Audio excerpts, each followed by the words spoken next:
एक एक करके अपनी बात रखेंगे, एक एक करके तो समझ में आएगा। ठीक है, जल्दी से अपनी बात पूरी कीजिए, बाकी लोग भी बोलना चाह रहे हैं। लौटेंगे पूर्वांचल एक्सप्रेसवे पर। इतिहास पर तो चर्चा चलती रहेगी, लेकिन जल्दी से इतिहासकारों ने गलत लिखा या पूर्ववर्ती सरकारों ने गलत लिखवाया जानबूझकर? बताइए सुधांशु जी, किसका दोष है?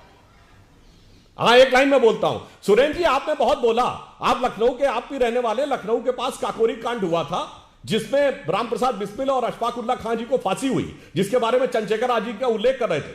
सरकार का वकील कौन था? ब्रिटिश सरकार का, जिसने सुनिश्चित कराया कि अशफाक उल्ला खान, रामप्रसाद बिस्मिल को फांसी हुई। वो थे कांग्रेस के नेता जगत नारायण मुल्ला, अंग्रेजों से पैसा लेकर क्रांतिकारियों को फांसी सुनिश्चित कराने में लगे।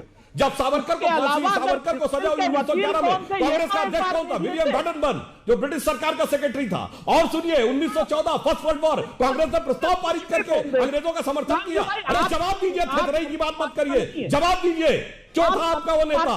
और सुनिए, और दूसरी बात रखिए, कैसे समझ में आएगा सर? ठीक है, एक एक करके प्लीज।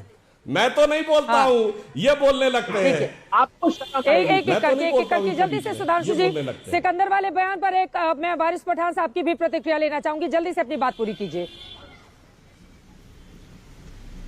हाँ, बस मैं एक ही लाइन में, और 100 बातों की बात मैं आखिर में कह देना चाहता हूं। मोतीलाल नेहरू जी के पास बहुत पैसा था, जवाहरलाल नेहरू जी के पास बहुत पैसा था, करोड़ों रुपए का मकान बनवाए थे। बनाए कैसे थे भाई? किसके मुकदमे लड़ते थे भाई?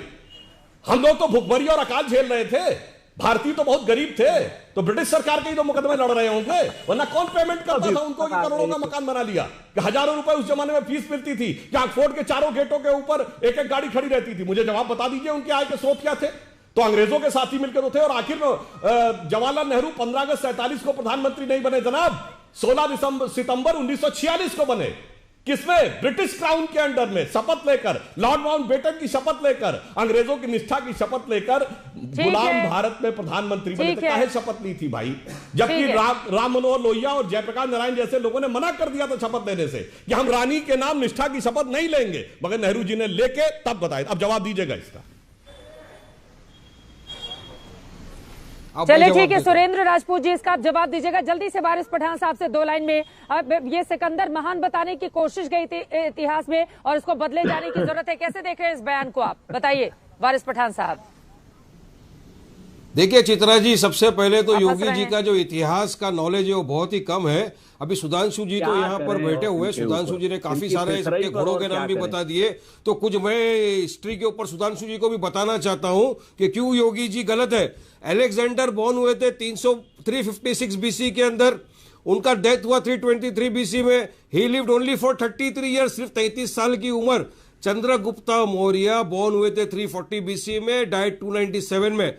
चंद्रगुप्ता मौर्य जी सिर्फ 14 साल के थे जब अलेक्जेंडर की उम्र थी 30 साल की। अब आप बताइए, कभी भी चंद्रगुप्ता मौर्य की अलेक्जेंडर के साथ फाइट नहीं हुई। सुधांशु जी, हिस्ट्री है, आप गूगल में चेक कर लिया, मैं तो सर्च करके बैठा हूं। उनकी फाइट हुई थी अलेक्जेंडर के कमांडर सेलेकुस के साथ। तो आप कैसे बोल सकते हैं चंद्रगुप्ता वर्सेस अलेक्जेंडर? ये कुछ नहीं है। चुनाव के पहले इनके पास कोई मुद्दा नहीं है। समाजवादी ने जिन्ना को लेके आ गया, तो योगी ने अलेक्जेंडर को लेके आ गया। अभी क्या क्या आगे हिस्ट्री के कौन कौन आने वाले पता नहीं, मगर पेट्रोल डीजल गैस पे कोई बात नहीं होने वाली है चित्रा जी। बढ़ती हुई गैस की कीमत पे कोई इनके पास लॉजिक नहीं है, कोई बात नहीं है। बढ़ते हुए क्राइम को रोकने की इनके पास कोई बात नहीं है। इसीलिए बोलता हूं, हिस्ट्री पहले सुधारो, इकोनॉमी के ऊपर ध्यान दो। इकोनॉमी जो देश की तबाह बर्बाद हो गई है योगी के राज में, मोदी के राज में, उसको सुधारने की कोशिश करो।